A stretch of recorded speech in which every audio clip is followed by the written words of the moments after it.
านผู้ฟังกำลังให้เกียรติรับฟังสถานีวิทยุเจียงใหม่มหานคร FM 107.25 เมกะเฮิรตซ์อันดับต่อจากนี้ไปเจิญอู้จ๋ากำเมืองกับดีเจคำเพชรเจ้า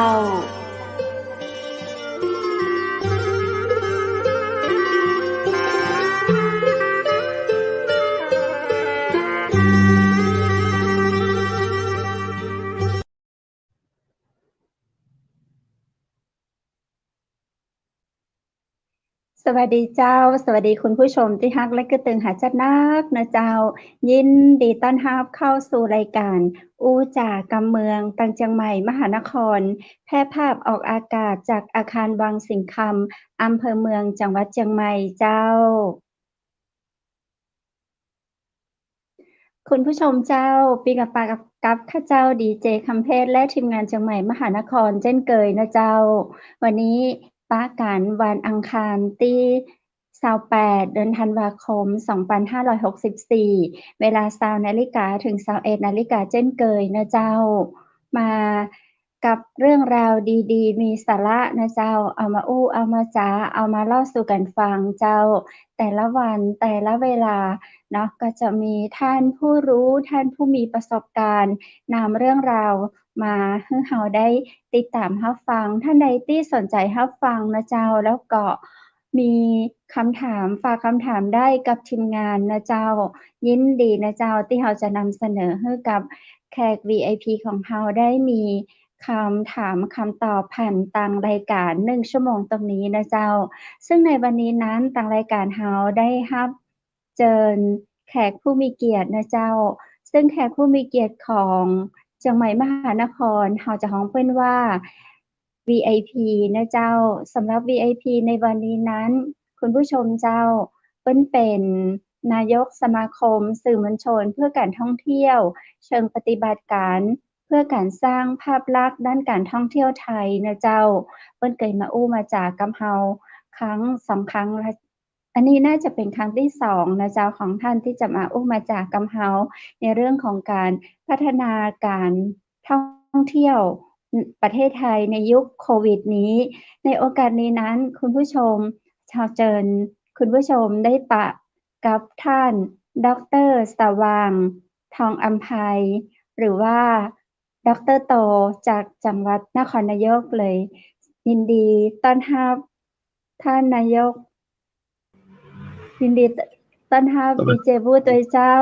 หายไปหลายวันสวัสดีครับช่วงนี้ภารกิจเยอะมากครับในกรุงเทพก็เพิ่งจะจบงานเกี่ยวกับสมุนไพรไทยไปครับเป็นงานออกงานของกัญชาไทยซึ่งกัญชาไทยตอนนี้แบบว่ามาจัดงานที่กระแสแรงมากครับมาจัดงานที่สยามพารากอนนี่แบบเยอะมากๆครับแล้วก็เลยรู้เลยว่าโอเคเดี๋ยวนี้กัญชาเนี่ยเขาก็มาใส่ไม่ว่าจะเป็นในกาแฟชาหรือว่าโรตีหรือว่าขนมหรือว่าอาหารทุกๆอย่างเนี่ยเข้ามาผสมกัญชากันหมดแล้วครับแต่การปลูกก็แต่การปลูกยังปลูกกันเองไม่ได้นะยังต้องจัดเป็นวิสาหกิจชุมชนอยู่นะครับมีการควบคุมอยู่นะใช่ครับเพิ่งจบไปเองสดๆร้อนๆเลยแบบไม่ได้มาช่วยคุณคำเพชรจัดเลยใช่รายงานตัวโมอยู่ที่ไร่กัญชาแต่แบบนะครับเจ้าพี่สว่างขอบคุณมากโอ้โหอุตส่าห์มาให้เจอกันอีกเมื่อกี้ได้คุยกันนอกรอบแล้วโอ้โหเกือบลืมด้วยพอดีวันนี้ก็ไปจัดรายการมาเหมือนกันเพราะไม่ได้จัดรายการมาเป็นเดือนแล้วก็เลยเกือบลืมแล้วจริงๆวันนี้เกือบลืมจริงๆดีที่ว่าใจเวลาก็เลยดูในโน้ตนิดนึงก็ปรากฏมีตอนแรกนึกว่า 19:00 นบอกตาม 20:00 นก็ยังชั่วหน่อยพอมีเวลานะครับก็ยินดีครับสวัสดีดีเจคำเพชรด้วยนะครับเจ้ายินดีเจ้าได้ปะท่านไปจะได้มาจะได้นะเจ้า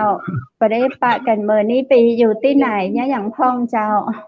ช่วงนี้ก็จริงๆแล้วมันก็มีโครงการเดิมที่เรา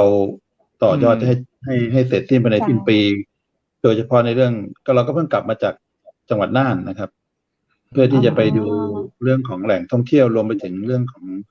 การแลกเปลี่ยนความเห็นเรื่องการพัฒนาเรื่องความขัดแย้งในเรื่องของอย่างเช่นบริเวณดอยขุนสถานเองหรือจะเป็นที่ทาง ดอยเสมอดาวซึ่งถือว่าเรามีบทบาทค่อนข้างมากโดยเฉพาะเรื่องของการให้ความรู้แล้วก็องค์ความรู้กับชาวเขาในการจัดพื้นที่การท่องเที่ยวอันนี้คือจังหวัดน่านนะจังหวัดน่านเดี๋ยวเราคงต้องไปอีกรอบแล้วก็ไปคุยกับการท่องเที่ยวแห่งประเทศไทยแล้วก็อุทยานแห่งชาติถือว่าเราทำหน้าที่ของคือเราไม่ได้เป็นเพียงแค่สื่อเราทำงานบนวัตถุประสงค์ของสมาคมที่ค่อนข้างชัดเจนนะครับว่าเป็นในเรื่องของการนำเสนอปัญหาอุปสรรคต่างของผู้ประกอบการในการท่องเที่ยวให้ได้รับการแก้ไขและเยียวยาก็เป็นหน้าที่ของเราเหมือนกันแล้วก็เพิ่งเสร็จจากสระแก้วก็จะมีการทำงานอีกชิ้นหนึ่งก็คือการฟื้นฟูบริเวณศูนย์อพยพเขาอีด่างแล้วก็ไซต์ทูเพื่อที่จะเป็นแหล่งท่องเที่ยวให้กับชาวกัมพูชาที่เคยมาคลอดที่นี่แล้วก็เติบโตที่นี่หนีภัยสงครามช่วงของเขมรแดงเดิมอำนาจเขาก็ไปเติบโตในต่างประเทศที่ได้กลับมาเที่ยวที่พื้นที่ที่เขาเคยอยู่เคยได้ใช้เป็นไปประเทศที่3อันนี้ก็ของจังหวัดสระแก้วก็ยังมีของกำแพงเพชรเพิ่งเสร็จมาก็คือ Rally on Application เป็นการจัดการแข่งขันแรลลี่โดยใช้แอปพลิเคชันเป็นสนามที่12นะแต่ประสบความสำเร็จมากเหมือนกันคนได้ใช้จ่ายเงินในชุมชนมากมายจนทำให้ชุมชนตื่นตัวว่าเขามีกิจกรรมอย่างนี้ด้วยเหรออะไรมันเป็นการแข่งขันรูปแบบใหม่ที่ไม่ได้ใช้คนเยอะแต่ใช้โทรศัพท์เครื่องเดียวก็สามารถแข่งในพื้นที่ได้ก็อีกหลายงานเหมือนกันนะที่เราไปทำมาก็ทำเผื่อทางดีเจกำเพชรด้วยนะเผื่ออนาคตทางแม่ฮ่องสอนทางแม่ฮ่องสอนกับเชียงใหม่โดยว่าแม่ฮ่องสอนก็คงจะเข้าไปช่วยแม่ฮ่องสอนน่าจะประมาณมกราคมกุมภาช่วงนี้แหละจะเข้าไปเพราะว่าก็วางแผนเป็นการนอกแผนไว้ก่อนจะไปอยู่โดยเฉพาะเรื่องการสอนการทำคลิปสั้นแล้วก็การจัดภูมิทัศน์ด้านการท่องเที่ยวนี่แล้วก็ไปช่วยอย่างนั้นครับเชียงใหม่กับแม่ฮ่องสอนนี่พร้อมกันได้เลยนะเจ้าท่าน ในการจัดการเอาแม่ฮ่องสอนก่อนดีกว่าเพราะว่าคนแม่ฮ่องสอนจะได้ไม่ต้องเดินทางมาไกลแม่เสลียงแม่ลาน้อยแถวใกล้ๆแม่ขุนยวมเนี้ยใกล้ๆก่อนลองนำร่องดูก่อนถ้ามันโอเคเราก็ค่อยขยายผลต่อไปอีกครับพี่ครับอย่างนี้ครับอย่างนี้แสดงว่าแต่ละสถานที่เนี่ยเขามีดีของเขาอยู่แล้วที่สถานที่แต่เพียงแต่ว่าไม่มีใครไปฉุกคิดหรือว่าให้เขาดึงเอาตรงนั้นมาโชว์อะไรอย่างนี้หรือเปล่าครับคือปัญหาใหญ่ของเราที่เราเห็นตอนนี้ก็คือการสร้างการรับรู้ไงบางทีมันมีที่ดีๆอยู่หลายที่แต่มันไม่มีใครไปบอกให้เขารู้ว่ามันมีดีคืออะไรอย่างเช่นยกตัวอย่างกำแพงเพชรล่าสุดมาเนี่ยอย่างอาม่าครับอาม่าคาเฟ่อย่างเงี้ยใครจะไปรู้ว่าในอาม่าคาเฟ่มีโอ้โหมันเข้าไปแล้วมันมีความอลังการมีทั้งรูปปั้นโน่นนี่นั่นมีการจัดมุมอะไรมันไม่มีใครรู้ว่าขนาดคนในท้องที่ยังไม่รู้เลยว่าใกล้ๆที่ของตัวเองในเขตเทพนครมีร้านกาแฟที่คู่ขนานไปกับศูนย์ปฏิบัติธรรมศูนย์โน่นนี่นั่นมีร้านทำปอเปี๊ยะสด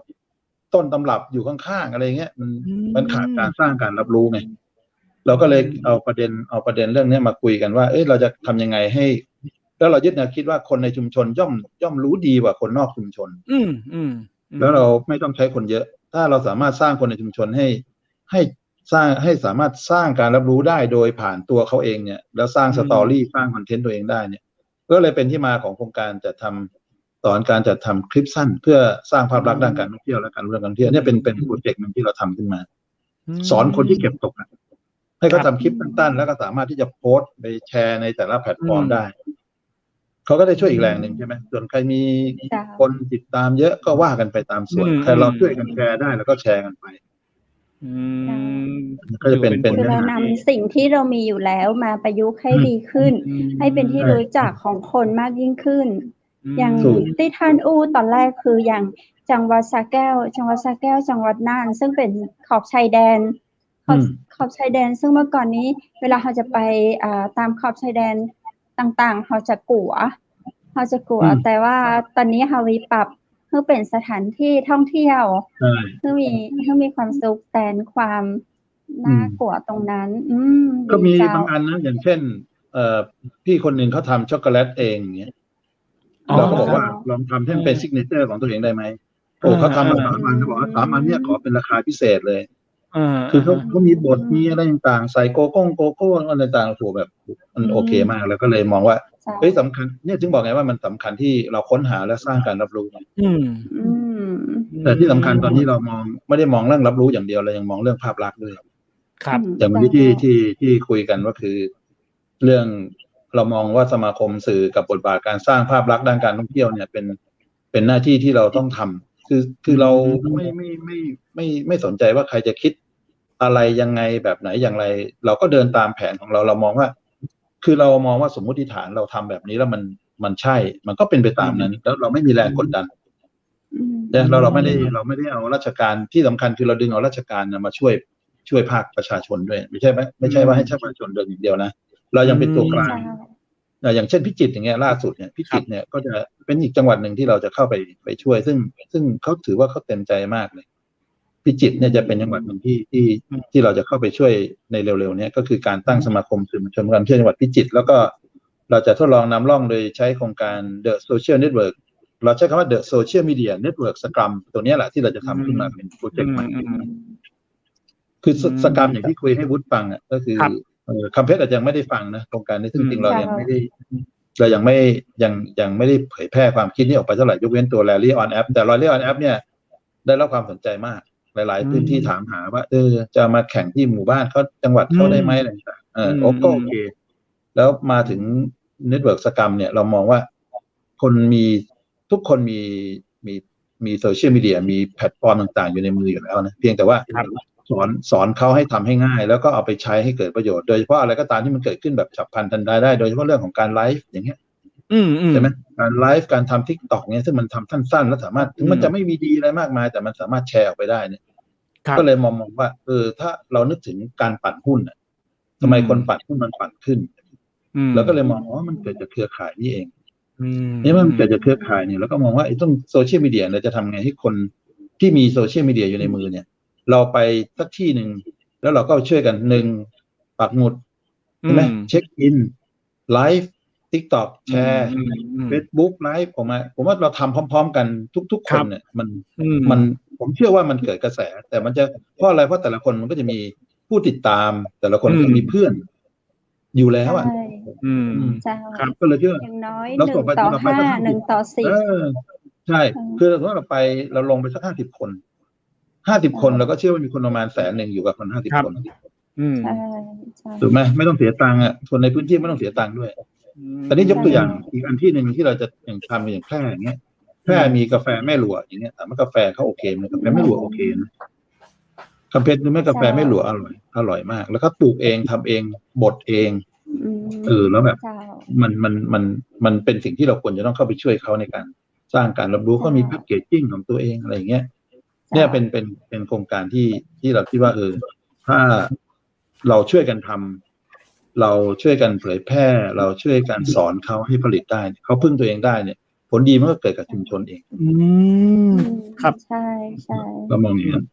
ครับดีครับเป็นโครงการที่ดีเพราะว่าอย่างน้อยตอนนี้เนี่ยแทบจะทุกที่เลยนะไม่ว่าจะเป็นที่ไหนนะผมว่าเขามีมือถือแน่นอนหลายๆคนมีมือถือ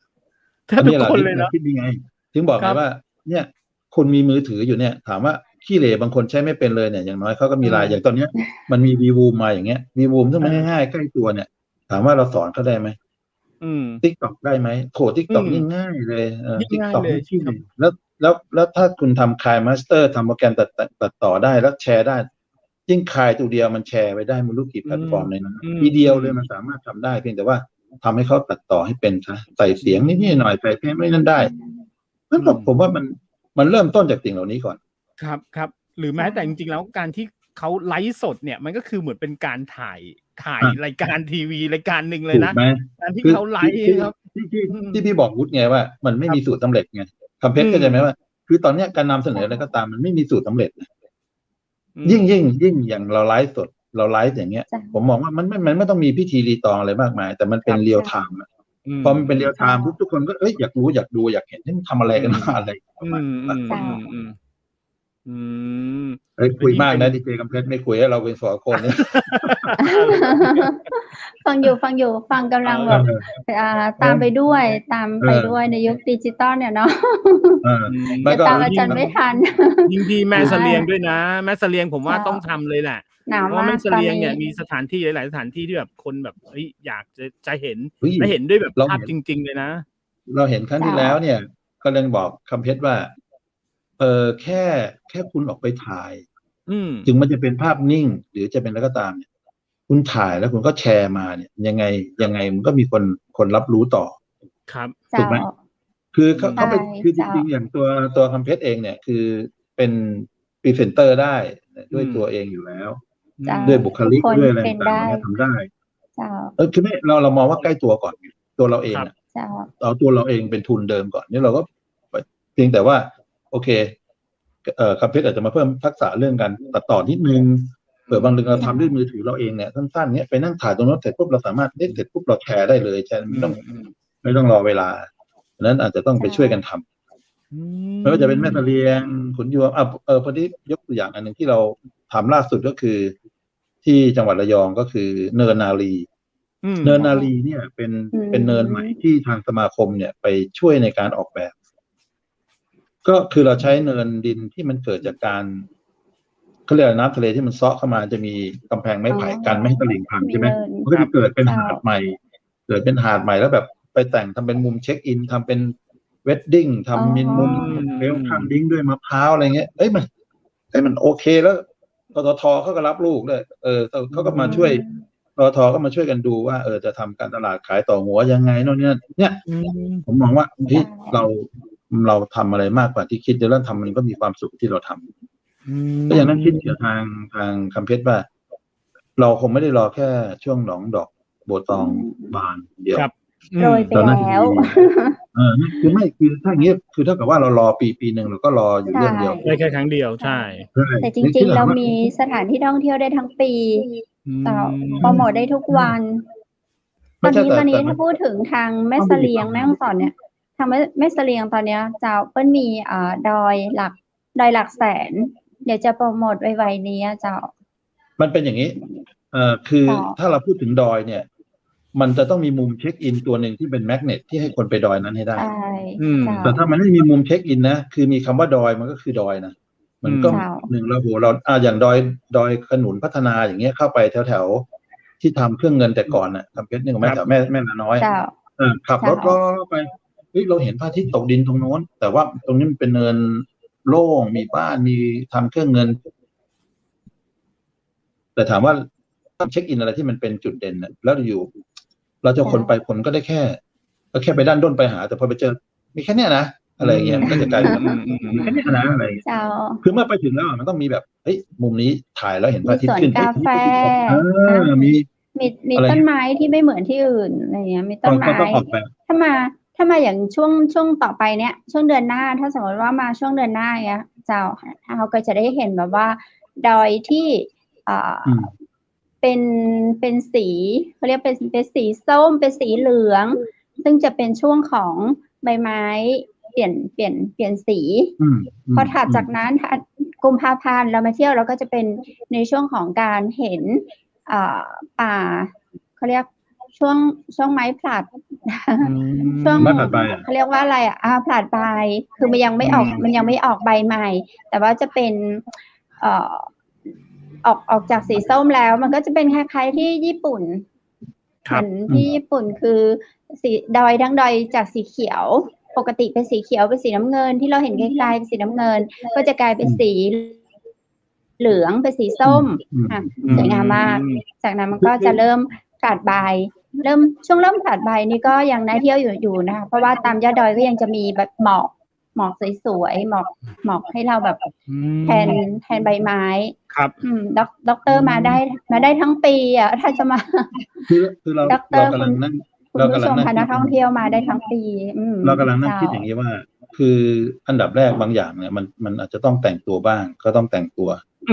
คือถ้าเราไม่แต่งตัวเลยเนี่ยก็ไปแต่งให้เขา เพิ่มอีกนิดนึง คือจะให้มัน 10-20% เขาก็ไปได้สวย จะให้ แล้ มัน ว สวยแบบดิบๆเลยเนี่ยบางคนมันก็อาจจะมองไม่อินเหมือนเรามองใช่ไหม เจ้า แต่ถ้าเรามีมุมเช็คอินแล้วบางอย่างมันต้องสร้างขึ้นเช่นตัด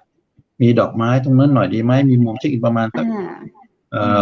10 เมตร 20 เมตร ให้มีมุมเช็คอินแล้วถ่ายตัดเห็นแสงโน่นนี่นั่นเห็นบ้าน เจ้า คือบางอย่างมันต้องขึ้นอย่างนี้ก่อนแนะนำว่า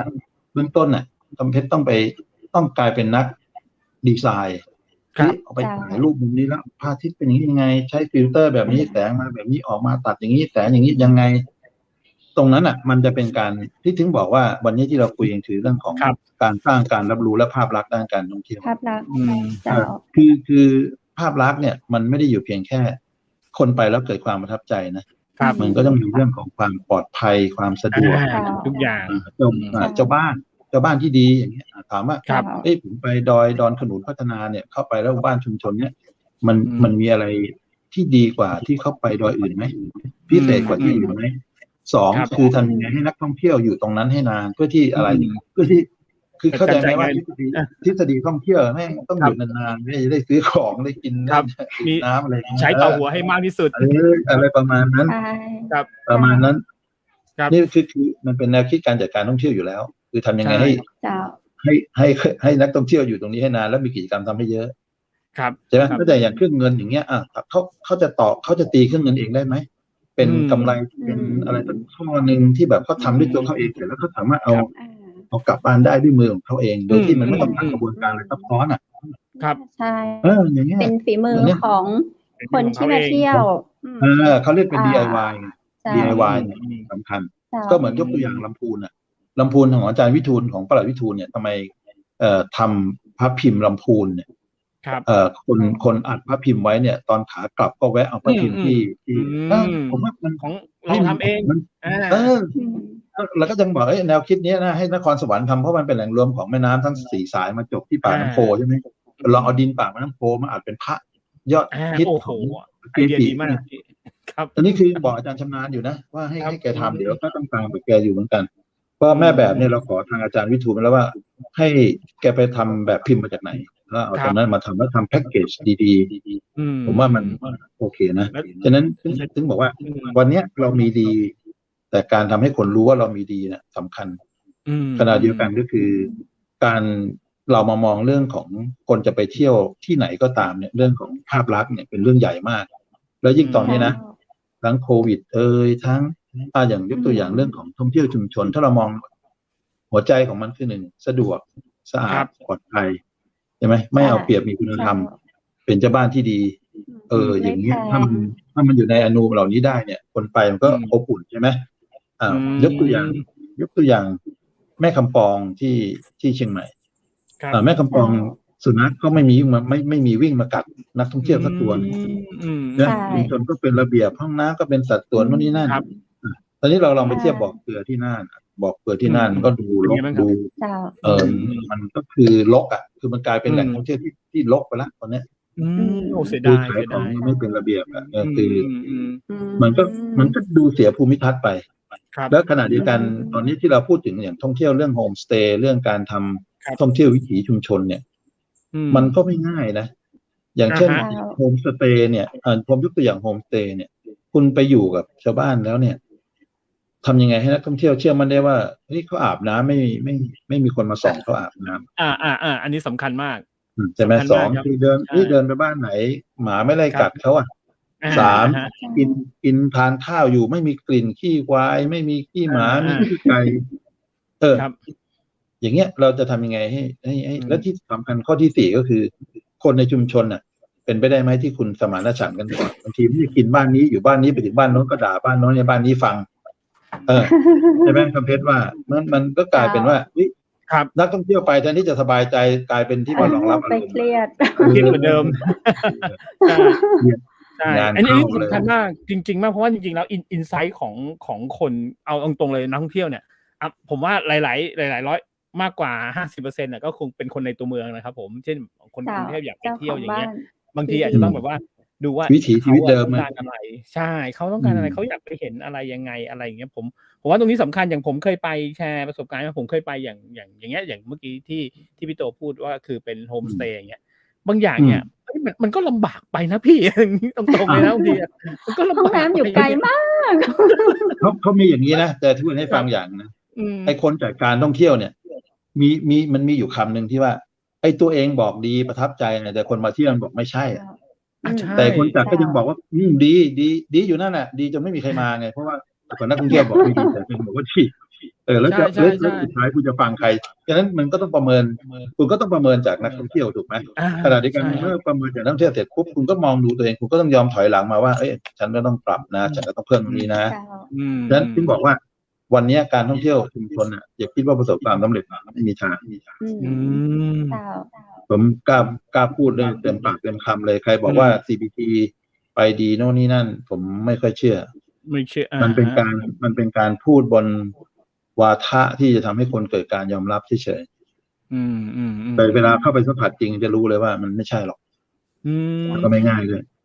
ตราบใดที่ชุมชนเรายังเป็นวิถีแบบเกษตรแล้วแบบเป็นวิถีแบบที่เราอยู่กันแบบเนี้ยแล้วถามว่าแล้วอย่างที่พี่ถามว่าอย่างหรือว่าคำเพชรไปเที่ยวสักที่นึงอย่างเงี้ยขับรถเข้าหมู่บ้านโอ้โหเปี่ยวเลยทางก็เปี่ยวแล้วเข้ามาถึงหมู่บ้านเสร็จปุ๊บคุณต้องมานอนอย่างนี้นะนอนกลางหมู่บ้านแล้วก็ห้องน้ำยังไงห้องน้ำทางโน้นตายหาแต่น้ำรวมของเขาอีกอะไรอย่างเงี้ยแล้วยังไงต่ออะไรอย่างเงี้ยก็เลยมีความเห็นว่ามันความปลอดภัยมันสำคัญใช่ไหมสะดวกสะอาดมันก็ต้องปลอดภัยแล้วที่สำคัญคือเจ้าบ้านที่ดีเป็นเรื่องที่ใหญ่ถ้าคนท่องเที่ยวไปก็ต้องเกิดความประทับใจใช่ไหมครับแล้วใช้เทคโนโลยีเหมือนกับการบอกต่อครับพี่เหมือนอย่างเมื่อกี้ที่พี่โตกำลังบอกว่าถ้าดีจริงเนี่ยแชร์แน่นอนแต่ถ้าไม่ดีเนี่ยก็ยังแชร์แต่แชร์แล้วแบบเป็นผลลบเลยฉันไปตรงนี้ไม่ดีไงโอ้โห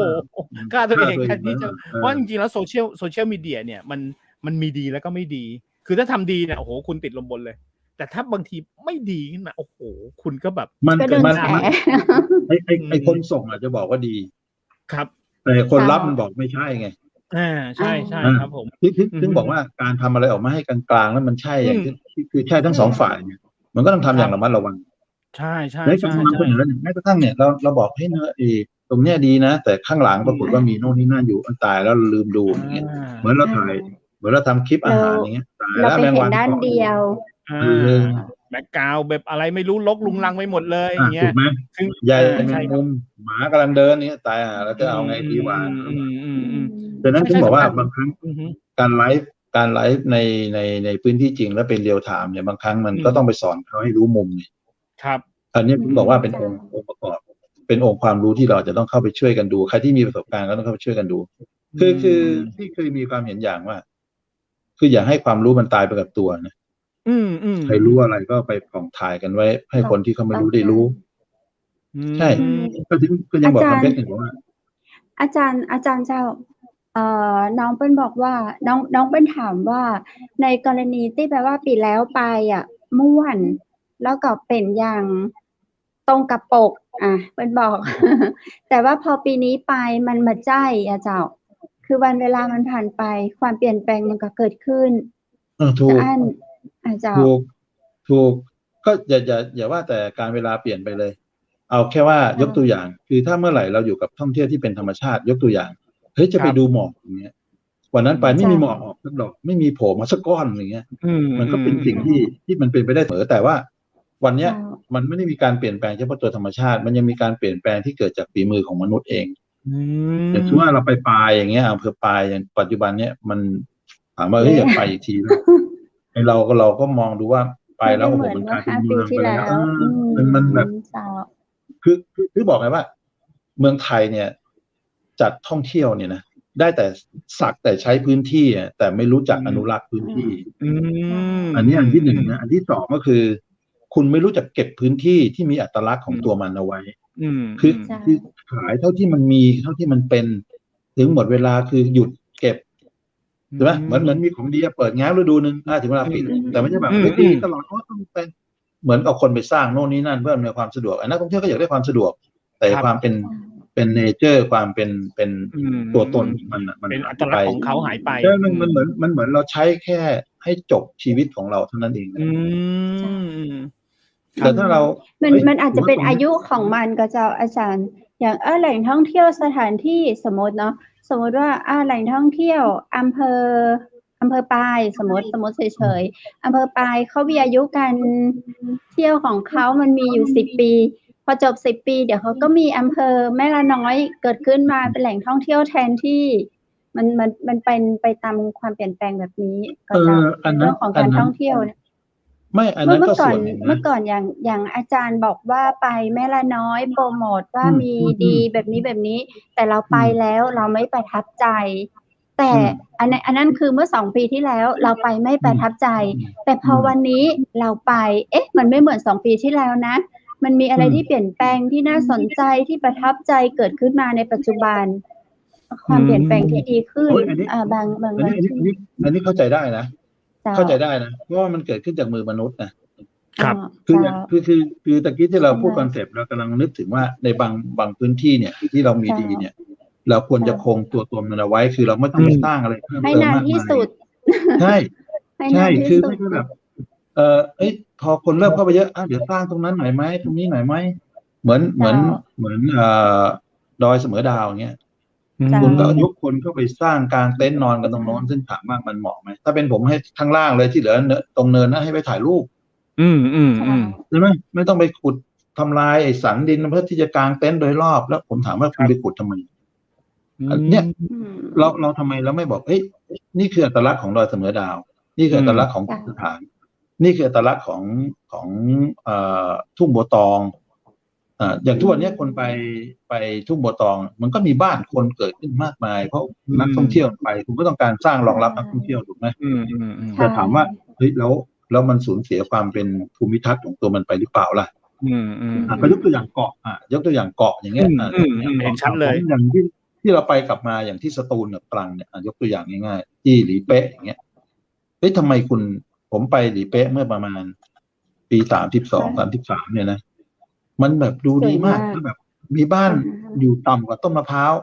ข้างหลังไปมีบ้านผู้ใหญ่แค่ประมาณ 2-3 หลังแต่ไปดูตอนนี้โอ้โหพีน้อยๆเลยก็พัทยาถามว่าทำไมกลางล่มเต็มไปหมดเป็นพลาสติกเต็มไปหมดทำไมคุณไม่เก็บภูมิทัศน์ที่มันเป็นตัวตนของมันเอาไว้ได้พอถึงฤดูกาลนึงคุณเปิดให้คนไปเที่ยวใช่ไหม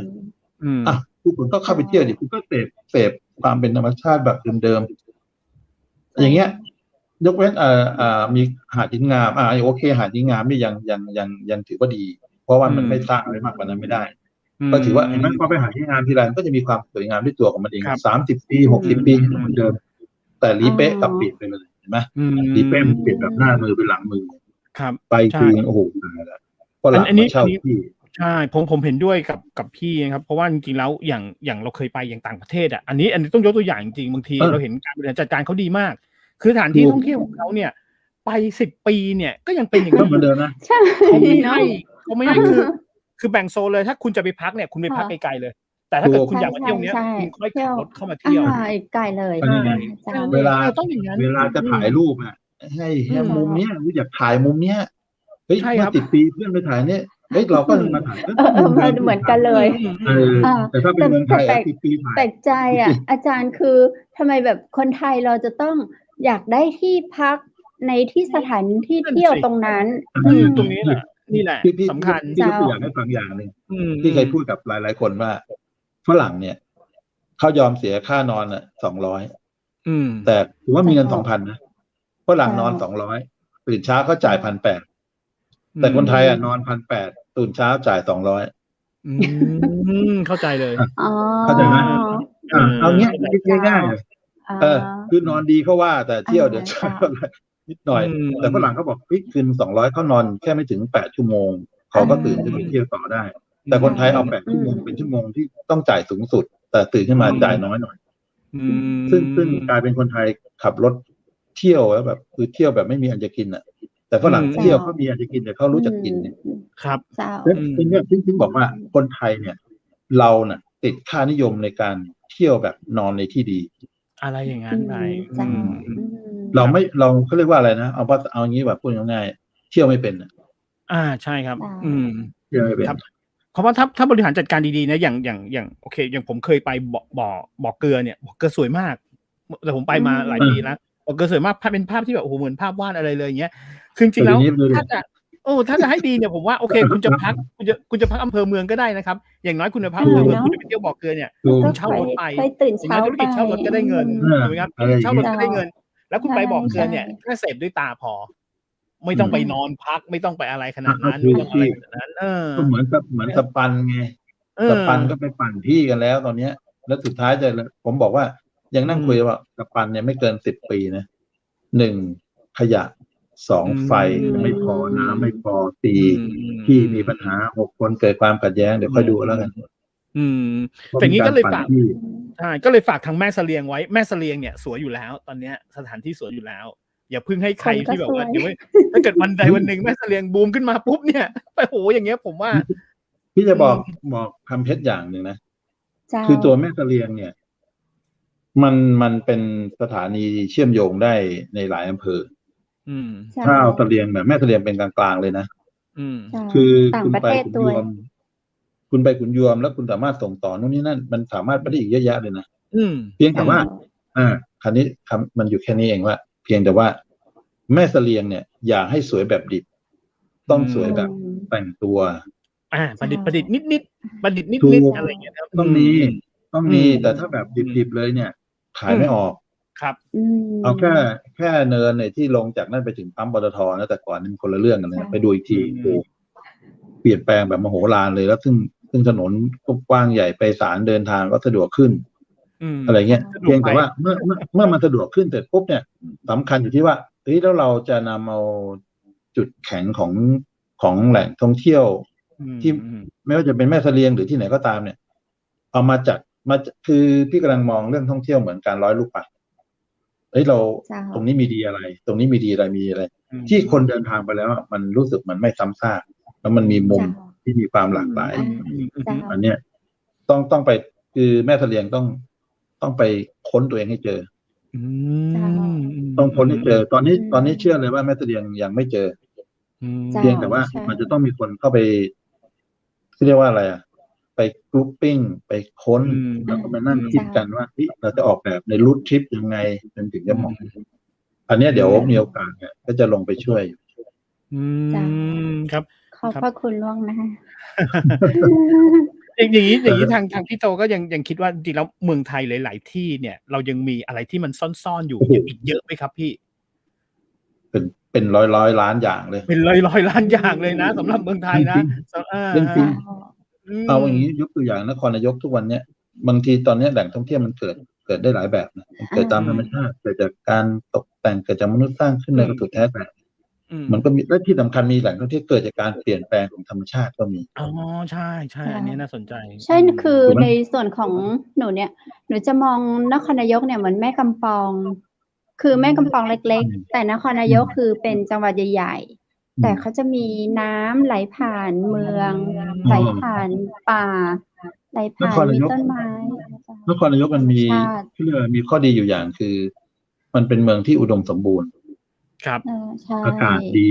น้ำดีแล้วก็วิถีชีวิตแบบเรียบๆแต่ว่าค่าใช้จ่ายแพงที่พักเนี่ยผมไม่ได้ถูกเลยอาหารก็แพงก็ยังงงๆอยู่ว่าทำไมมันมีวัฒนธรรมอย่างนี้มาตั้งแต่เมื่อไหร่ก็ไม่รู้คือเรียกว่าลดราคาลงไม่เป็นง่ายๆแต่ก็ถือว่าเป็นจุดดีของชาวบ้านด้วยหรือเปล่าพี่เพราะว่าอย่างน้อยถึงจะแพงก็ยังจะไปแต่คนแต่มันก็คือก็เข้าใจได้นะใช่ไอ้คนอยากมาเที่ยวเนี่ยแพงเท่าไหร่กู้มาใช่เพราะว่าด้วยความที่โอเคเรายอมนครนายกมันไม่ไกลด้วยไงถ้าอย่างรายการเราไปอย่างเงี้ยถ้ามันแพงเราก็เป็นแนวฝรั่งคุณคะแล้วก็เป็นแนวฝรั่งแล้วก็ไปนอนบ้านดร.สว่างทองอำไพนอนฟรีเลยแต่จริงๆแบบ1,800เราจะจ่ายที่นอน200ไม่คือเรามันเป็นอย่างนั้นจริงๆเพื่อนผมที่เป็นต่างชาติเนี่ยมันไม่ได้สนใจนอนในโรงแรมหรูเลยนะไปนอน300-500ตื่นเช้าเอาฟ้าจักรยานปั่นต่อไปโน่นนี่นั่น เจ้า แล้วเวลาเขาไปนั่งกินนะไปนั่งกินกาแฟกินอะไรข้าวผัดไทยกินมัน30 บาท ใช่ 40 บาทถึงคนไทยเพราะล่อโต๊ะ1,500 พอเราต้องการ 1,400 จะเที่ยวเราก็ต้องเก็บเกี่ยวเอาสถานที่เที่ยวเยอะ ใช่ใช่ ถูก ๆ ครับ เนี่ยพี่ถึงบอกว่าในรวมๆที่เราคุยกันมามันสำคัญสุดคือการสร้างภาพลักษณ์ที่ดีให้กับแหล่งท่องเที่ยวเป็นเรื่องสำคัญ เมื่อเราสร้างภาพลักษณ์ที่ดีได้แล้วการสร้างการรับรู้มันก็เป็นปัจจัยตามมาสำคัญมากนี่ตอนนี้มีช่องทางในการสร้างการรับรู้เยอะแยะไปหมด โอ้โหเยอะแยะหมดเลย อยู่ที่ว่าใช้เป็นมากเราก็ไม่อยากยกตัวอย่างไอ้ข่าวที่บางข่าวนะครับพี่แต่ขอยกตัวอย่างหน่อยแล้วกันนะหมู่บ้านกกอกเนี้ยโอ้โหกับใครเป็นอะไรก็ไม่รู้ตรงนั้นเนี่ยอันนั้นเกิดจากโซเชียลจริงๆนะครับพี่โซเชียลจริงๆ เราต้องแยกประเด็นนะเราต้องแยกประเด็นเราแยกประเด็นแต่เห็นไหมครับแบบโอ้โห ถ้าเรามองในประเด็นของเทคโนโลยีเราก็จะเห็นประสิทธิภาพของมันใช่ไหมถ้าเรามองในแง่ของโซเชียลมีเดียเราก็จะเห็นประสิทธิภาพของมันถ้าเรามองในแง่ของความผลการที่เราทำอะไรให้เกิดความต่อเนื่องแล้วจี้อยู่ในเรื่องเดิมเนี่ยมันเป็นจุดสนใจเนี่ยมันก็ทำให้เกิดการรับรู้เกิดกระแสเหมือนกันถูกไหมอันนี้คือเราได้บทเรียนจากกกอกแต่สิ่งที่มันไม่ดีก็คือบางครั้งเนี่ยคุณยัดเยียดจนเกินไปอย่างช่องข่าวเนี่ยคุณก็อาจจะข่าวมากไปมากไปนิดนึงสุดท้ายมันก็กลายเป็นเรื่องของธุรกิจที่แฝงอยู่ช่องทีวีเนี่ยเข้าใจได้เลยเพราะว่าพี่ก็คุยกับน้องในช่องหลายช่องเขาบอกแล้วว่าจะต้องมีสัดส่วนเรื่องที่เป็นประเด็นเด่นต้องมีสัดส่วนมาเลยนะอย่างบางช่องเนี่ยต้องมีเรื่องหวยมันก็ต้องมีเรื่องหวยต้องมีต้องมี10%เรื่องข่าวชาวบ้านอะไรที่แบบดูแล้วแบบมันดูแล้วแบบเหมือนหลุดหน่อยแต่มันเป็นเรื่องของวิถีทั่วไปต้องมีดูแล้วแบบเอนเตอร์เทนเล็กๆเรื่องอาชญากรรมก็ประมาณนี้แล้วเรื่องข่าวเด่นเขาจะเกาะแต่มันจะมีสัดส่วนจากนั้นก็เลยกลายเป็นประเด็นว่าทำไมกกอกถึงเข้ามาอยู่ในไทมิ่งในเรทไทม์ของทีวีค่อนข้างจะเยอะเพราะว่ามันเป็นสตอรี่หนึ่งคือมันหาคนผิดไม่เจอกลายเป็นเรื่องการชวนติดตามไงชวนติดตามใครกันแน่อะไรเงี้ยแล้วพอชวนติดตามไม่ได้มันกลายเป็นการตีแผ่ประเด็นรายบุคคลเพื่อเป็นหนึ่งในตัวละครของเหตุการณ์ที่เกิดในนั้นใช่มันก็โยงโน่นนี่มาทำอะไรก็กลายเป็นประเด็นหมดผมก็อยากรู้ไงวันนี้ลุงพลทำอะไรป้าแตนทำอะไรใช่แต่จนลืม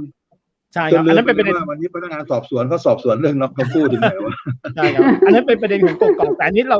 ลองย้อนกลับมาถึงทางแม่เสลียงหรือทางแม่ฮ่องสอนนะแม่ฮ่องสอนก็ยังมีอีกหลายๆจุดนะครับที่เป็นสตอรี่อย่างนี้ได้แต่เพียงแต่ว่าโอเคอาจจะต้องด้วยความสม่ำเสมอของโซเชียลมีเดียเนาะเพราะว่าผู้นำเสนอผมยกตัวอย่างนิดนึงครับพี่อย่างปายเนี่ยสมัยก่อนที่ปายดังเนี่ยโซเชียลมีเดียยังไม่ดังนะแต่ปรากฏว่าหนังหนึ่งหรือว่าสื่ออะไรต่างๆไปปายหมดเลยอย่างเงี้ยเนี่ยผมว่าใช้อย่างนั้นได้เนาะอันนี้เป็นปฏิเสธไงอันนั้นเขาก็ดังด้วยตัวของเขาคือจริงๆแล้วเนี่ยถ้าเราพูดถึงตัวสื่อในฐานะของสื่อนะสื่อในการสร้างการรับรู้สื่อในการที่จะทำให้คนเข้าใจในบริบทพื้นที่เนี่ยอันนี้มันใช่เพียงแต่ว่ามันจะออกในรูปของอะไรก็ขึ้นอยู่กับสื่อเอาไปทำเอาไปนำเสนอถูกไหมแต่ถามว่าเกิดกระแสไหมเกิดดังนั้นคนจะไปเที่ยวเนี่ยมันต้องทำให้เกิดกระแสให้ได้แล้วถามว่ามันเกิดกระแสจะทำยังไงให้เกิดกระแสเนี่ยมันก็คือข้อคิดต่อว่าคุณมีแพลตฟอร์มมีคอนเทนต์ที่อยากทำแล้วให้ดูหน้าไปหรือว่าคุณจะคือบางอย่างมันเป็นเรื่องการลองผิดลองถูกครับลองผิดลองถูกจริงอย่างปลายเนี่ยต้องยอมรับว่าปลายเนี่ยมันถูกตีแผ่ด้วยความที่เป็นอากาศเมืองหนาวนะจริงๆแล้วนะมันซึ่งตอนนั้นคือที่ไปเราดังเป็นพุขึ้นมาเนี่ยเพราะว่าเรามีผู้นำอย่างท่านผู้ว่าราชการจังหวัดในยุคนั้นท่านมองเห็นความสำคัญของเรื่องของการท่องเที่ยวท่านก็จะก็ด้วยท่านก็จะออกพรีเซนต์ตามสถานที่ต่างๆหรือแม้แต่แบบไปตั้งคัทเอาท์ที่เชียงใหม่ที่ลำพูนอะไรเงี้ยค่ะไปแม่ฮ่องสอนเที่ยวไปมีอะไรอะไรเงี้ยค่ะอยู่ที่ผู้นำจังหวัดด้วยผู้นำของจังหวัดนั้นๆเขาจะสร้างทุกอย่างมันต้องสัมพันธ์กันหมดนั่นแหละเพราะว่าตัวผู้นำก็จะมีเรื่องงบประมาณ มันก็สามารถมีงบประมาณในการที่จะเอาง่ายๆการสร้างการรับรู้นี่แหละที่เรากำลังพูดถึงนี่แหละ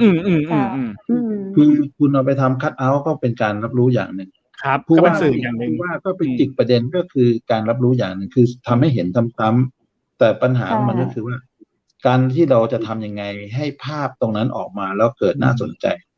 อันเนี้ยสำคัญที่สุดบางทีบางอากาศบางมุมเนี่ยแค่ถ่ายเฉียงๆเห็นพระอาทิตย์ตกดินแต่กับโหทำไมมันดูน่าสนใจโอ้โหต้องไปแล้วใช่ไหมครับมันก็ทำให้คนไปหาเราได้คืออย่างนี้ที่กำลังมองคือว่าท่องเที่ยวเนี่ยคุณจะทำอะไรก็ตามเนี่ยคุณต้องเอาคนมาหาคุณให้ได้ก่อนครับหนึ่งเลยใช่ไหมคุณแล้วคุณจะขายอะไรก็เหมือนกันถ้าคนไม่ไปหาคุณอย่าคิดเอามาขายถูกไหมมันจะต้องมีก็เรียก timing ในการเดินโอเคชุมชนก็อยู่ในตัวตนของชุมชนไปก่อนดีไหมแต่คุณอย่าเพิ่งไปสร้างโน่นสร้างนี่ริมทางอย่างนั้นอย่าเพิ่งถ้าครอบคุณยังไม่ไปเลยคนยังไม่ไปให้คุณไปตั้งไว้ก็เหมือนกับโรงขายอะไรเก็บฟังข้าวโพดหรือเปล่าถูกไหมฉะนั้นถึงบอกว่าถ้าเราอยู่ในฐานะองค์กรในการส่งเสริมหรือสนับสนุนสร้างภาพลักษณ์คือถ้าเรามองว่าบทบาทเราอยู่ในฐานะของผู้สนับสนุนหรือว่าส่งเสริมเรามองสองบทนี้ก่อนเราไม่ได้ไปมองนำเสนอนะเรามองในบทสนับสนุนแล้วก็ส่งเสริมเนี่ยเรามองว่าถ้าเราจะส่งเสริมเนี่ยเรามองว่าวันนี้ถ้าพื้นที่เนี่ยถ้าคนยังไม่มาคุณทำพื้นที่คุณให้ดีก่อนดีไหมทำยังไงให้คนมาหาคุณก่อนได้ไหมถ้าคุณบอกว่าขาดงบประมาณโน่นนี่นั่นไม่มีเราก็ไปหาองค์กรที่เกี่ยวร้อยมาช่วยเขาได้ไหมเช่นพมททททกจหรือว่าจังหวัดเยอะไปหมดดูปัญหาใหญ่มันอยู่ตรงนี้ไงคือคนเข้าไม่ถึงแหล่งงบประมาณใช่ใช่คือพอหมดยุคของผู้นำ2 ปีเขาก็ไปแล้วใครจะมาสานต่อสมมติว่าเราทำ2 อย่างเรียบร้อยแล้วเหมือนว่าโอเคมันเรียบร้อยแล้วการนำเสนอก็เป็นบทต่อไปถูกไหมมันก็เป็นบทต่อไปที่จะต้องทำดังนั้น3 ข้อเนี่ยส่งเสริมสนับสนุนแล้วถึงไปนำเสนอแต่ถ้าคุณไม่เกิดอะไรใน1 2เนี่ยเป็นนำเสนอมันก็ไม่มีประโยชน์อะไรแต่ถึงเคยบอกคำเพชรว่าบางเรื่องเนี่ยมันเป็นเรื่องละเอียดอ่อนพี่ยกตัวอย่างไม่ว่าจะเป็นสภาอุตสาหกรรมสภาท่องเที่ยวหรือแม้แต่อย่างตัวพี่เองเนี่ยพี่เป็นกปจอยู่2 จังหวัดเนี่ยเป็นธรรมาภิบาลด้วยเนี่ยพี่บอกเลยว่า2 จังหวัดเลยภาคประชาชนไม่เข้มแข็งในเวทีของจังหวัดยกตัวอย่างถ้าคุณรู้ว่าโครงการนี้มันไม่ตอบโจทย์ประชาชนน่ะคุณยังให้เขาทำต่อหรือทำไมคุณไม่แย้งในที่ประชุมกปจถูกไหมพี่ถึงบอกคำเพชรว่าคำเพชรจะต้องตั้งสมาคมขึ้นให้ได้แล้วส่งตัวเราไปอยู่ในกปจจังหวัดให้ได้อย่าไปอยู่ในฐานะแค่เลขาสภาอุดไม่สมาชิกสภาอุดซึ่งผมกำลังจะคุยกับโคจงว่าสภาอุตสาหกรรมที่ในประเทศไทยมันสมควรที่ต้องปรับตัวได้แล้วอย่าเอาการเมืองมาเล่นกันมากเกินไปสภามันก็ไม่เหลืออะไรแล้วคนที่ไปเป็นตัวแทนแล้วคนไปเป็นตัวแทนเราในจังหวัดประกอบไปด้วยอะไร1การค้าสภาอุดสภาอุตสาหกรรมและตัวแทนภาคประชาสังคมอีกประมาณ 8-9 คนเนี่ยถามว่าคุณเคยเถียงอะไรแทนชาวบ้านป่ะถูกไหมเพราะกปจมันเป็นคณะกรรมการที่พิจารณาโครงการของทั้งจังหวัดครับฉะนั้นตัวเนี้ยถึงบอกว่าสำคัญไงฉะนั้นสิ่งเหล่านี้มันเป็นสิ่งที่เราต้องมาช่วยกันคิดต่อโดยเฉพาะในเรื่องของการมีส่วนร่วมใช่ไหม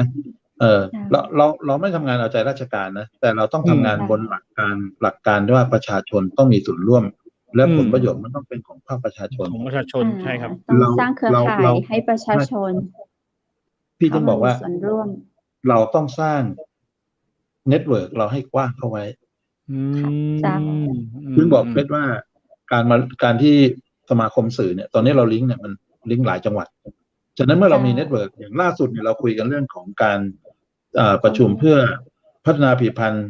ชุมชนเพื่อการท่องเที่ยวและส่งออกนี่เราเพิ่งประชุมกันไปเมื่อวันที่ 14-15 ธันวาคมที่ผ่านมานี่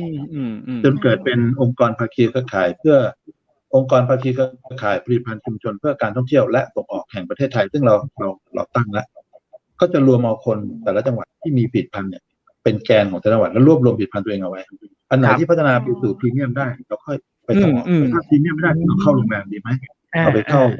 ไปตาม ตร ร้าน งนี้ อาหารดีไหมที่มีคอนเนคชั่นอย่างเงี้ยคือชุมชนมันก็ได้กระจายรายได้ของมันไปได้ แล้วเราก็จัดกิจกรรมไปหนุนไม่ว่าจะเป็น Rally on App หรือจะกลายเป็นลักษณะของเป็นทริปหรือจะเป็นการลักษณะเหมือนสร้างคอนเนคชันกับพื้นที่แล้วกระตุ้นให้ตัวอบตหรือเทศบาลหรืออบจเนี่ยให้เขาได้มาสร้างแอคทิวิตี้อย่างที่เราควรจะทำนะคือทำในสิ่งที่ควรทำดีกว่าทำในสิ่งที่ไม่ควรทำนะใช่ครับใช่ครับ แล้วก็เขาถึงบอกอย่างนี้พี่โตครับคือตอนนี้ในยิ่งในแวดวงของการตลาดเนี่ยถ้าสมมติคุณมีเม็ดเงินอยู่ก้อนหนึ่งเนี่ยคุณต้องใช้มันให้คุ้มปาให้มันโดนปาให้มันโดนจริงๆนะครับถ้าเกิดสมมติมีเงินอยู่นี้คุณไปทำแคมเปญอะไรไม่รู้ซึ่งแบบโอ้โหไม่ได้ประโยชน์เลยตู้หายไปเลยใช่มันตอนนี้มันเป็นความคิดแบบเดิมอันเนี้ยมันคิดแบบก้อนใหญ่แล้วทำคิดตัวเองเชื่อว่าใช้คำว่าเชื่อว่าเฮ้ยถ้าลมโครมมาแล้วมันน่าจะเกิดแบบอิมแพคอย่างแรงเลยนะเปล่าเลยปุ๊บหายไปเลยเหมือนโยนหินแล้วไม่มีกระเพื่อมเลยอ่ะใช่ครับหมดแรงเลยปลาก็ไกลเลยปรากฏว่าหมดแรงเพราะฉะนั้นอย่างตอนเนี้ย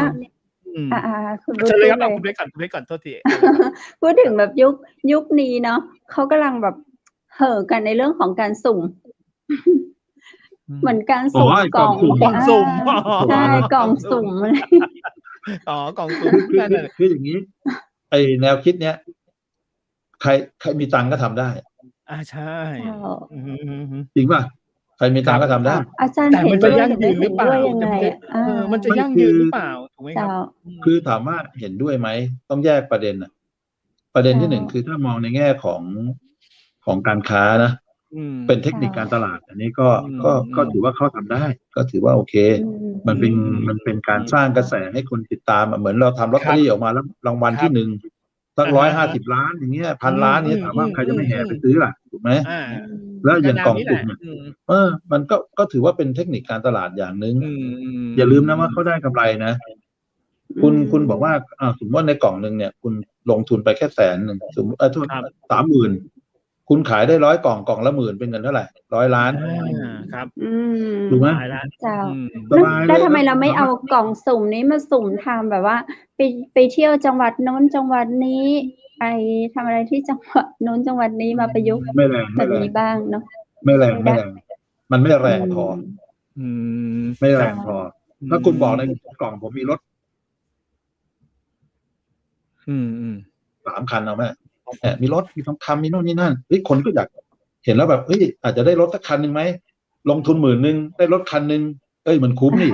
10,000แลกเงิน8 แสน 9 แสนอย่างเงี้ยหรือว่า10,000ได้สร้อยคอทองคำ2 บาทมันก็คุ้มไงแต่ถามว่ามันมีกี่ชิ้นอ่ะไอ้คนขายมันก็ไม่เคยบอกเรามีกี่ชิ้นอาจจะมีชิ้นเดียวก็ได้แต่คนทั้งประเทศแห่ซื้อกันเป็นร้อยอย่างเงี้ยจริงๆมันก็คือผิดกฎหมายไม่ต้องถามเรื่องพี่มองว่ามันถ้าไปจัดคือถ้าไปจัดเป็นการพนันจัดเป็นการพนันใช่ไหม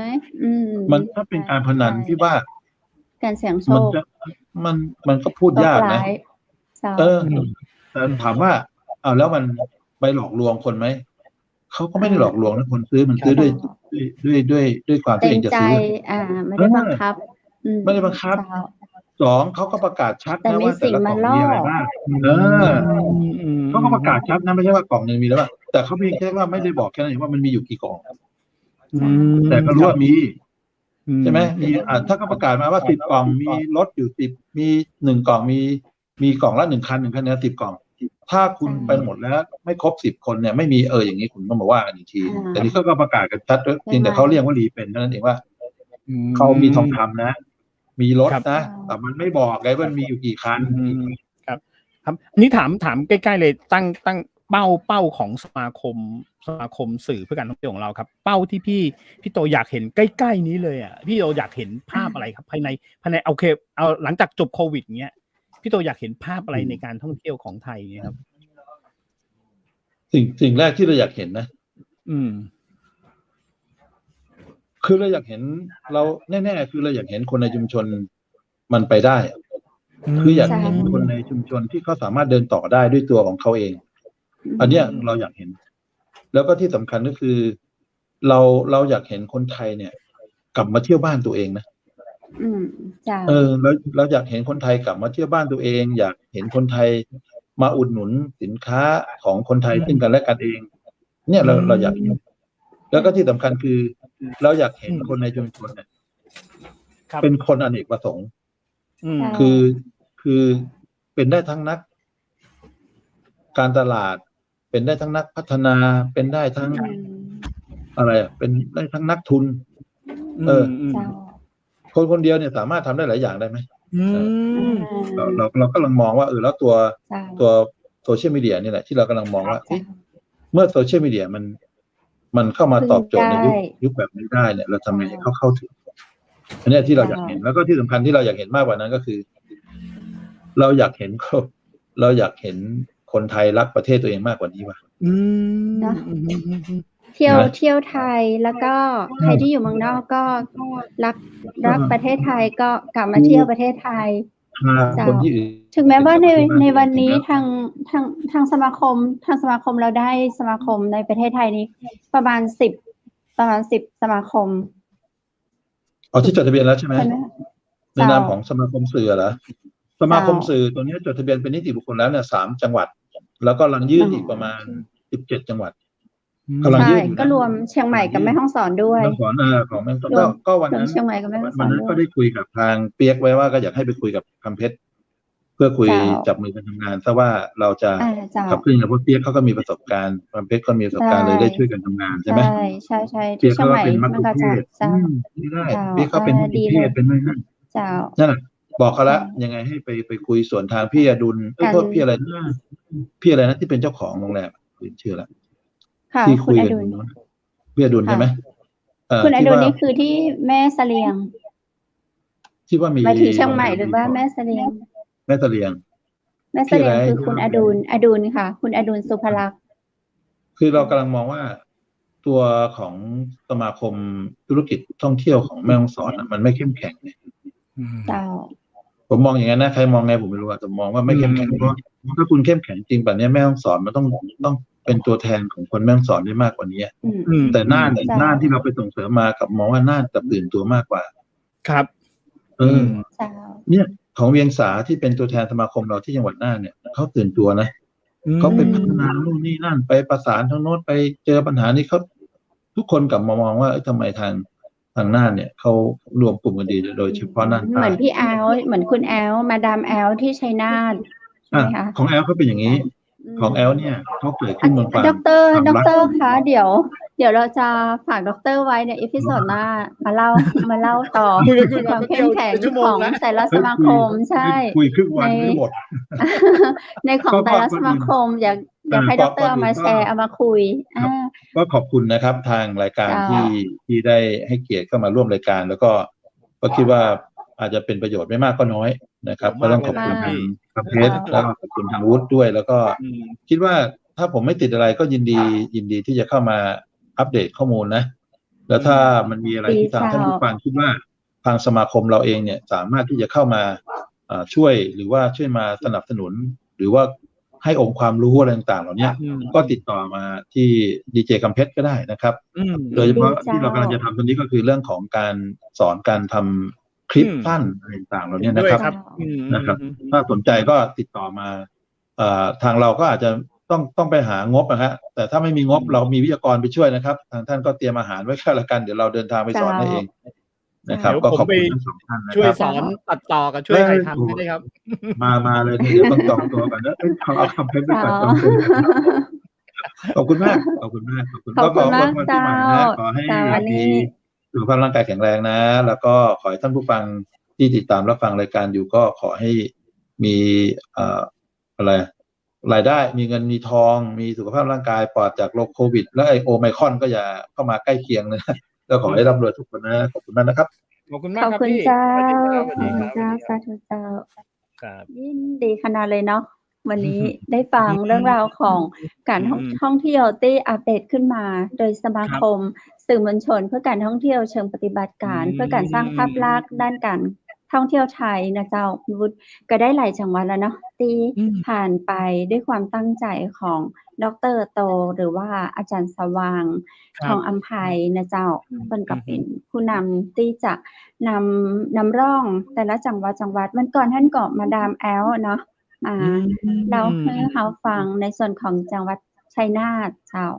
วันหน้าข้าเจ้าถ้าจะได้นำเสนอในส่วนของจังหวัดแม่ฮ่องสอนถ้าเปิ้นยื่นสมาคมเรียบร้อยแล้วคือคุณผู้สัมภาษณ์ ได้เลยครับเพราะจริงๆแล้วมันเป็นอะไรที่ใช่เป็นอะไร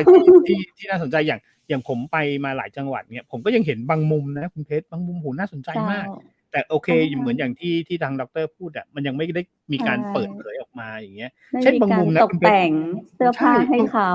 ใช่บางมุมเนี่ยมันเป็นอะไรที่เกิดจากธรรมชาติจริงนะหรือเกิดจากการเปลี่ยนแปลงทางธรรมชาติจริงอย่างที่เมื่อกี้ที่ดร.บอกอ่ะแต่มันไม่มีการแบบเอาไปบอกว่าตรงนี้มันคืออย่างนี้ตรงนี้มันอย่างเงี้ยครับเนี่ยตรงเนี้ยผมว่ามันเป็นอะไรที่แบบถ้าสร้างเรื่องราวให้อย่างเงี้ยผมว่ามันไปไกลใช่ถ้ามีแบบหน่วยงานเกิดขึ้นมาแบบนี้เนาะใช่เรื่องนี้โดยเฉพาะดีเลยผมว่าสำคัญมาเหมือนอย่างวันนั้นที่เราเคยคุยกับคุณปอไว้ไหมครับผมว่าโอ้ถ้าทำเป็นแบบซีรีส์เป็นเรื่องนี่นะโอ้โหใช่คุณปอยเล่าเรื่องก็น่าสนใจเดี๋ยวเราคงต้องเชิญคุณปอยมาอัปเดตต่อผมว่ามันสนุกอ่ะยิ่งคุยเนี่ยเราคุยกับพี่โตแป๊บเดียวชั่วโมงเดียวเองเลยใช่ยังไม่ได้ประเด็นอะไรลึกๆขนาดนั้นเลยว่าจะต้องทำอะไรยังไงครับใช่แต่ก็ได้หลายจุดอยู่เนาะที่คนไทยเราควรจะต้องรักประเทศไทยกลับมาเที่ยวเมืองไทยเนาะจะอยู่ในประเทศไทยก็เที่ยวเมืองไทยต่างประเทศก็มาเที่ยวบ้านเกิดเมืองนอนก็พาคนต่างชาติมาด้วยเนาะช่วงสุดท้ายของรายการแล้วเจ้าดีเจวูดวันนี้ขอบคุณสปอนเซอร์ใจดีของเราครับขอบคุณคอนเฟกผักกรอบนะครับผมมีประโยชน์จากผักแท้ 100% ผสมนมฮอกไกโดนะครับผมวันนั้นได้มีโอกาสพาคนญี่ปุ่นมาเมืองไทยแต่รับรองว่ามีการฉีดวัคซีนอะไรกันแล้วเงี้ยก็คุยกับเขาเรื่องแบบฮอกไกโดไปไงเขาบอกฮอกไกโดเป็นเมืองญี่ปุ่นที่มีนมหอมมากเงี้ยผมก็เนี่ยคอนเฟกของผักกรอบเอานมฮอกไกโดมาผสมเนี่ยว่าโอ้ยอย่างเงี้ยยิ่งหอมเข้าไปใหญ่เลยอย่างเงี้ยครับแล้วก็ยิ่งผสมน้ำผึ้งเข้าไปเนี่ยโหกินแล้วดีต่อสุขภาพแน่ๆก็อย่าลืมนะครับคอนเฟกผักกรอบนะครับมีประโยชน์จากผักแท้ 100% นะครับผม3ถุงแค่100 บาทเท่านั้นเองนะครับผมฝากเบอร์ไว้เลยนะครับผม061-289-0112นะครับแล้วก็เบอร์0856163199ครับคอนเฟกผักกรอบนะครับอย่าลืมโทรไปได้เลยอยากเป็นตัวแทนจำหน่ายหรืออยากจะซื้อไปรับประทานครับเจ้าข้าเจ้าก็ขอบคุณโรงแรมแม่เสลียงเวียงงามนะเจ้าเปิดบริการตลอด24ชั่วโมงเจ้าโทรสอบถามรายละเอียดเพิ่มเติมสำรองจองห้องพักได้ที่เบอร์โทร0536214444เจ้าเต็มไหมครับตอนนี้ถามก่อนเต็มไหมแม่เสลียงบางวันไม่เต็มแต่มีเยอะอยู่ทุกวันตอนนี้ภาพที่ผมเห็นใน Facebook เนี่ยคนไปแม่ฮ่องสอนกันเยอะมากนะคนไปแม่เสลียงคนไปแม่ฮ่องสอนกันเยอะมากเยอะเจ้าดีครับครับผมยังมาได้ยังไม่เต็มแต่คนเยอะเจ้าอยากได้ภาพสวยก็ไปหาชุดอะไรแบบนี้ใช่ที่ร้านผ้าพื้นเมืองชุดไทยใหญ่โทรสอบถามล่วงหน้าก่อนก็ได้นะเจ้าตี0826166889เปิดบริการให้เจ้าแล้วก็ใครปิดใครส่งตัวเจ้าสมมติไปพักที่แม่เสลียงแบบอยากใส่ชุดแบบไทยใหญ่อย่างเงี้ยทั้งผู้ชายผู้หญิงเนี่ยให้ทางโรงแรมแบบขอเบอร์นี้ไปแล้วก็โทรหาเขามาส่งให้ได้ไหมครับผมที่โรงแรมน่าจะได้นะเจ้าลองคุณเปิ้ลโทรเนาะ0826166889เพราะคนเจ้าเหนือค่อนข้างจะใจดีเจ้าดีเจวูดเจ้าเนาะสุดท้ายเนาะข้าเจ้าดีเจคำเพชรและดีเจวูดก็ขอขอบคุณคุณผู้ชมทุกคนทุกท่านนะเจ้าสำหรับค่ำคืนนี้ก็ขอให้คุณผู้ชมโชคดีและมีความสุขในค่ำคืนนี้ขอให้คุณผู้ชมนอนหลับฝันดีราตรีสวัสดิ์เจ้าครับผมสวัสดีครับ